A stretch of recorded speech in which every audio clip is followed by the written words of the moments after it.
એક મારું સૂત્ર છે બોલાવું, લડેંગે જીતેંગે, લડેंगे लड़ेंगे और लड़ेंगे और लड़ेंगे। અલ્પેશભાઈ જોડે મારી આજે વાત થઈ એ પહેલા પણ મારી પાસે અન્ય સ્ટેટના કે મહારાષ્ટ્રના કેટલાક ડ્રાઈવરોનો ફોન બી અને વિડીયો પણ છે મારી પાસે આવ્યો કે ગુજરાતમાં પણ તમે આંદોલન ચાલુ કરો।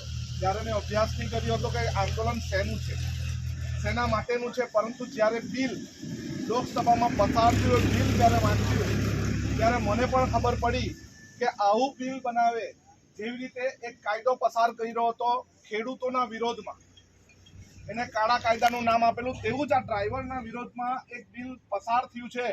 એ બિલને રદ કરાવવા માટે, એ કાયદાને રદ કરાવવા માટે આજથી આપણે વલસાડ જિલ્લામાં શ્રી ગણેશ કરીએ એવું કેવું તો ખોટું નથી।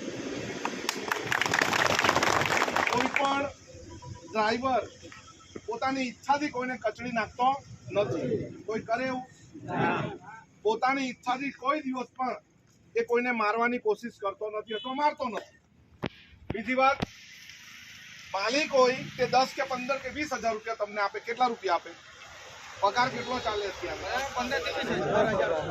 10 થી 20,000 નો પગારમાં ડ્રાઈવર પોતાની જાનના જોખમે, પોતાની બી જાનની જોખમ જ છે ને, રસ્તા પર જાઓ એટલે જાનનું જોખમ છે। કાયદો એવો પસાર કરવો જોઈતો હતો કે રસ્તાના ખાડાને લીધે કોઈને પણ નુકસાન થાય તો સરકાર 10 લાખ રૂપિયા આપે, અધિકારીને 10 વર્ષની સજા આપે। અકસ્માત શેના કારણે થાય? ખાડો કોઈ બચાવવા ગયું, કોઈ ખાડામાં પલટી મારી ગયું ને એના લીધે જ થાય ને। તમે પૂરપાટ, તમે પેલા રોડ પર ચાલો, તમે એક્સપ્રેસ હાઈવે પર, તો એના પર તો કોઈ દિવસ એક્સિડન્ટ થતા તમે નથી જોયા થાય ને। તો એવી અત્યારની પરિસ્થિતિ છે ગુજરાતની હોય કે ભારતની, રસ્તામાં ઠેકાણા હોય નહીં અને પસાર કાયદો એવો કરે કે 10-20 હજારમાં મજૂરી કરવા વાળા ડ્રાઈવરોને સજા થાય। આપણે લડતના મંડાણ કરવા હોય, તમારા બધાની જ ઈચ્છા હોય તો થોડા દિવસ પછી આપણે વ્યવસ્થિત રીતે એક મોટી મીટિંગનું આયોજન કરીએ। તૈયાર છો? 8 તારીખે કરીએ, ચાલે? 8 તારીખે સોમવાર ધરમપુરમાં કરવું છે, આગળ કરવું, પણ વલસાડ જિલ્લાના તમામ ડ્રાઈવરોને તે દિવસે બંધ રાખો ને રજા રાખો, હોય ને એવું? તો માલિક ચલાવતો થાય તો એને બી ખબર પડે ને ભાઈ તને સજા થશે, તો એ માલિક બી તમને સપોર્ટ કરે। આપણે માલિકને એમ નથી કેવું કે ભાઈ તારો વિરોધ કરતા છે, અમે તારો વિરોધ, અમારી રોજી રોટી છીનવાઈ જાય એનો વિરોધ નથી કરતા, અમે વિરોધ કરીએ છીએ ડ્રાઈવરોના માટે બનાવેલા કાળા કાયદાનો વિરોધ કરીએ છીએ। એ આપણે સમજાવવાની જરૂર છે। તમારે તમારા માલિકને બી એમ કહેવાનું, તમે અમારી સાથે હશો તો અમારી સાથે મીટિંગમાં ચાલો, બરાબર ને? કહી શકશો ને તમે? એ દિવસે બધી ગાડીની રજા રાખજો। પછી આપણામાં પછી કેટલાક આપણા મિત્રો હોય તે ભાઈ તમે જજો ને, મને તમે વધારે ભાડું મળતો ને મેં ચાલ્યો, એવું કરવાનું હોય તો મને બી માફ કરજો। અમે પણ સમય કાઢીને આવીએ છીએ, પોલીસ તંત્રથી માંડીને બધાની પરવાનગી લઈને આપણે મીટિંગ રાખીએ। કઈ જગ્યાએ? ધરમપુરમાં આપણે મીટિંગ સોમવારે રાખીએ, ચાલશે બધાને? આ એક ડ્રાઈવરની લડાઈ નથી, આ સમગ્ર ગુજરાતના ડ્રાઈવરની લડાઈ છે, એટલે બધાએ જ પોતાની જવાબદારી સમજીને આવવાનું। આમાં કોઈ પક્ષાપક્ષી નથી, એ બી તમને કહી દઈએ ને। કોઈ આવવાના બીજા હોય તો આપણે એને બી બોલાવી લેવાના, અમને આપણે કોઈ વાંધો નથી, પરંતુ આપણી સાથે છેલ્લે સુધી રહેવું જોઈએ।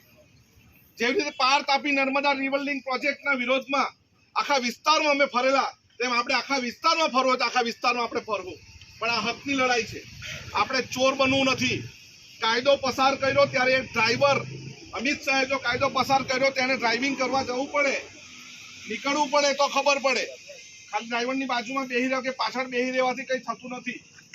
સરકાર એવો કાયદો બનાવવો જોઈએ, આ કાયદામાં સુધારો લાવવો જોઈએ, અને આ કાયદાનો સુધારો એવું કરવો જોઈએ કદાચ અકસ્માત ડ્રાઈવરથી થાય તેને સરકાર 10 લાખ રૂપિયાની મદદ કરશે, ડ્રાઈવરને કંઈ થાય તો 10 લાખની મદદ કરશે, એવું કહેવાનું હોય। આ તો સામે કોઈ જાણી જોઈને મારવા તો જતું નથી, એટલા માટે આપણે કાયદાની ઘોર નિંદા કરીએ છીએ, ઘોર વિરોધ કરીએ છીએ। જ્યાં સુધી આ કાયદો ન બદલાય અથવા એમાં સુધારા ન લાવે ત્યાં સુધી આપણે સમગ્ર ગુજરાત અને ભારતમાં આંદોલન કરશું ને બધા।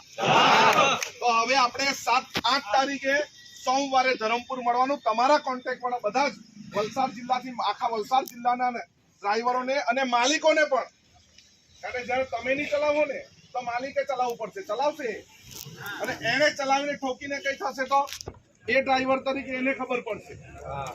બરાબર ને? તો આપણે સૌએ 8 તારીખે સોમવારે ધરમપુર મળવાનું છે. જગ્યાની ચર્ચા અમે કલ્પેશભાઈ જોડે કરશું. દશરથભાઈ, કિરણભાઈ, તમે એક ગ્રુપ બનાવો, એક સંઘર્ષ સમિતિ બનાવો, જેનાથી આપણે લડત લડી શકીએ અને આપણી ઉપરના જે પણ છે એમની પાસે આપણી લડત જાય, સરકારના વિરોધમાં આપણી લડત જાય એવું આયોજન કરીએ. તમારો સૌનો આભાર. પણ આ લડત ચાલુ રહેશે, આજે પૂરી નથી થવાની. પહેલે મીટિંગ રાખીએ, પછી રસ્તા બ્લોક કરતા રસ્તા બ્લોક કરું, પછી જોઈએ તો આપણી ગાડીઓ રસ્તા પર મૂકી દેશું. તૈયાર છો ને? આપણું આંદોલન એક પછી એક ચાલુ રહેશે. આપણું આંદોલન અટકશે નહીં. વલસાડ જિલ્લા પછી નવસારી જિલ્લામાં, ડાંગ જિલ્લામાં જ્યાં પણ જવું હોય ત્યાં આપણે બધા સમૂહમાં જશું. બધા તૈયાર છો ને? સૌનો આભાર. સૌને જય જુહાર.